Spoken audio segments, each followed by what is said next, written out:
Betapa banyak orang tua yang berdoa sejak anaknya masih dalam kandungan. Pengen ini, pengen itu, dikabulkan setelah anaknya 20 tahun dia keluar dari kandungannya. Itu kan hasilnya. Makanya ketika anak sukses, kata Al-Quran surah ke-46 ayat ke-15, ada isyarat di sana.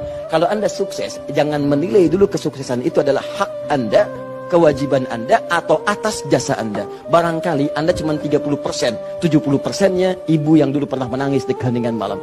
Ya Allah, jadikan anak saya seorang insinyur, ya Allah. Ya Allah, jadikan anak saya, ya Allah, orang yang soleh. Ya Allah, jadikan anak saya si fulan. Bapak Anda yang dulu cuma makan singkong, datangnya ke sawah, kemudian kerjakan segala rupa, ya Allah, jadikan anak saya lebih hebat dibandingkan saya. Puluhan tahun yang lalu mereka bermohon kepada Allah, doanya terkabul ke puluhan tahun kemudian. Makanya ketika Anda berhasil, kata Al-Quran, jangan dulu merasa bangga, karena boleh jadi jasa terbesarnya jasa orang tua dulu.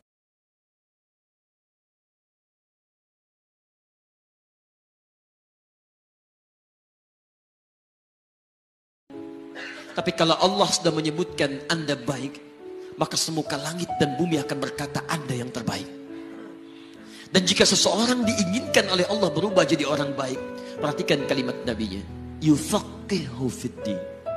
Dia tidak akan diberikan dunia, bukan diberikan kedudukan tertentu, tapi yang pertama Allah akan berikan padanya, Allah akan lembutkan hatinya, ringankan langkahnya untuk mau belajar memahami tuntunan agamanya.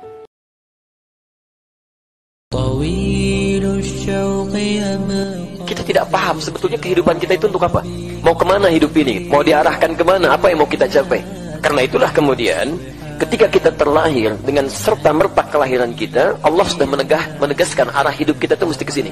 Di antaranya terdapat di Quran surah ke-51 ayat 56. Dan tidaklah aku ciptakan jin dan manusia itu kecuali supaya mereka semua menjadikan seluruh aktivitasnya sebagai ibadah kepadaku.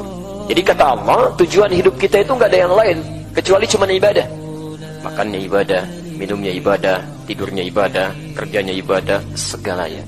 Jangankan manusia, jin aja ibadah. Jin sesuai dengan alamnya masing-masing. Awas, jangan diisengi, jangan diusili, biarkan jin. Tugas kita beribadah sebagai manusia. Tujuan hidup kita itu nggak ada yang lain kecuali cuma ibadah.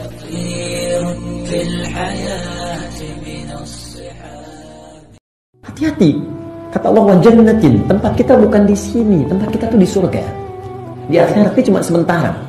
Al-Baqarah 36, ya. Walakum fil ardi mustaqarrun wa mata'un ila hin. Kalian tuh cuma sementara di bumi, kata Allah. Ya. Kalau nikmat cuma sebentar kok. Cuma sebentar, suatu saat akan pulang. Jadi Allah itu ingin menyampaikan pada kita, kalau kalian hidup enak saat di dunia, mendapatkan kenikmatan, pastikan nikmat itu dibawa ke akhirat. Dan lebih daripada itu. Lebih daripada itu. Awas, hati-hati, jangan-jangan di dunia Masya Allah nikmatnya luar biasa, rumah luas, kendaraan cukup membentang, padat sana sini, di rumah ada sekian mobil terhampar, di akhirat dia fakir. Untuk apa? Perhatikan kalimat ini ya. Kalau Anda fakir dalam urusan dunia, hidup itu sementara. Tapi memiliki bekal akhirat yang cukup, kaya urusan akhirat, maka di akhirat tidak akan pernah ada wafat lagi, abadi sifatnya.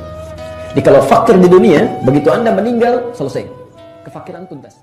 Allah itu kalau mencintai seorang hamba, dia akan diberi ujian. Jadi kalau Allah cinta pada antum, antum dikasih ujian.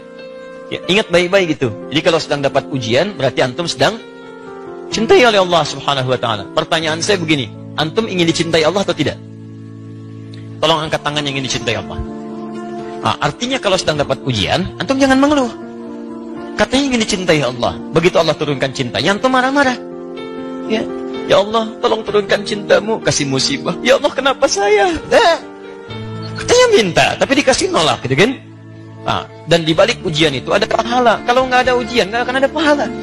Silahkan cek, pahala itu letaknya pada proses, bukan pada hasil. Ibu itu dapat pahala ketika mengandung anak. Di situ ada kesabaran, ya alhamdulillah. Di situ ada kenikmatan, di situ ada doa. Ketika melahirkan itu proses, tapi ketika lahirnya, kan di situ cuma hasil. Banyak pahalanya dalam prosesnya.